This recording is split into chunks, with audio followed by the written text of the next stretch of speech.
अस्सलाम वालेकुम स्टूडेंट्स, हम केमिस्ट्री का 7 चैप्टर पढ़ रहे हैं। हम पढ़ रहे हैं रस्टिंग ऑफ आयरन, यानी कि लोहे को जंग लगना। ठीक है, हमने हाफ पढ़ा था, आज हम नेक्स्ट स्टार्ट करेंगे।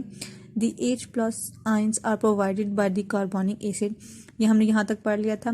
कार्बन, हाइड्रोजन और इलेक्ट्रॉन्स जो हैं वो मिलके आगे वाटर प्रोड्यूस कर रहे हैं। अब ये जो हाइड्रोजन आयन है, ऑक्सीजन का पता है कि ये हमारे एटमॉस्फेयर में होती है, इलेक्ट्रॉन्स का भी पता है कि ये आयरन ने रिलीज किए हैं, लेकिन ये हाइड्रोजन कहाँ से आए हैं? ठीक है, ये कहाँ से आए हैं? The H+ ions are provided by the carbonic acid. ये कार्बोनिक एसिड ने हाइड्रोजन आयन प्रोवाइड्स किए, लेकिन कार्बोनिक एसिड कहाँ से आया? कार्बोनिक एसिड कहाँ से आया? ये आगे लिखा हुआ है, which is formed because of presence of carbon dioxide in water. यानी कि जब कार्बन डाइऑक्साइड और वाटर का आपस में रिएक्शन होता है तो वो बनाते हैं कार्बोनिक एसिड। तो वाटर भी हमारे एटमॉस्फेयर में प्रेजेंट है, कार्बन डाइऑक्साइड भी प्रेजेंट है, तो वो बना रहे हैं कार्बोनिक एसिड। कार्बोनिक एसिड ने हमें दिए हैं हाइड्रोजन आयंस। ठीक है, that is why acidic medium accelerate the process of rusting. तो ये कार्बोनिक एसिड है और इसने जो वहाँ का एटमॉस्फेयर है वो कर दिया है एसिडिक, जिसकी वजह से रस्टिंग का जो प्रोसेस है वो हो गया है तेज। एक्सलेरेट का मतलब होता है तेज। The overall redox reaction is completed without the formation of rust। जो ये रस्टिंग का प्रोसेस है ये विदाउट द फॉर्मेशन, जंग लगे बगैर कंप्लीट हो गया है। ठीक है, जंग बाद में लगेगा। ठीक है, उसमें क्या होगा? हमारे पास आयरन है, हमारे पास ऑक्सीजन है और हाइड्रोजन आयंस हैं, जिसने आयरन आयंस और हमें वाटर प्रोवाइड किया है। नेक्स्ट है the Fe+2 formed spread from out the surrounding water and reacts with the O2 to form a salt। यानी कि ये जो Fe+2 आयंस हैं ये रिमूव होके जाते हैं यहाँ पे, जहाँ पे इसको ऑक्सीजन ज़्यादा मिलेगी। ठीक है, एटमॉस्फेयर जो होगा वो ऑक्सीजन से भरा हुआ होगा।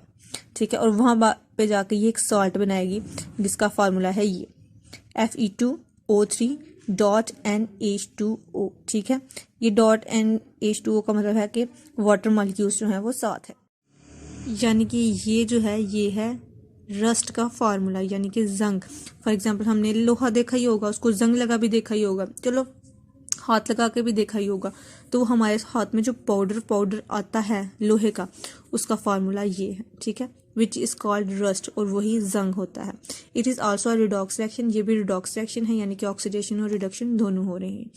ठीक है, नेक्स्ट बताया आयरन, ऑक्सीजन और साथ वाटर, और वो मिलके बना रही हैं ये rust.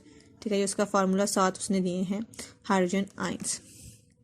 The rust layer of iron is porous. ठीक है, यहाँ पे जाके ये रस्ट बना रही है, ये जो मिट्टी का ढेर लगा हुआ ना, ये उधर जाके रस्ट बना रही है। उसने कहा जो रस्ट लेयर होती है वो पोरस होती है, दानेदार होती है, and does not prevent further क्रेजन।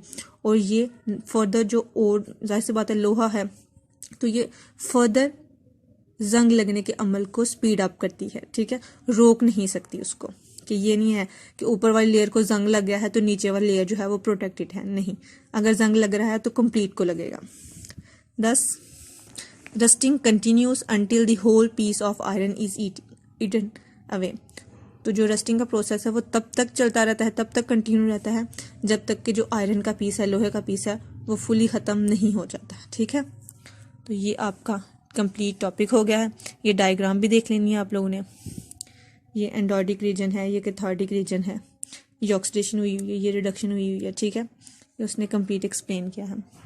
ये कंप्लीट पढ़ लेना है, नहीं समझ आएगी तो मुझसे पूछ लेना, मैं दोबारा समझा दूंगी सारा। ठीक है, अल्लाह हाफिज़।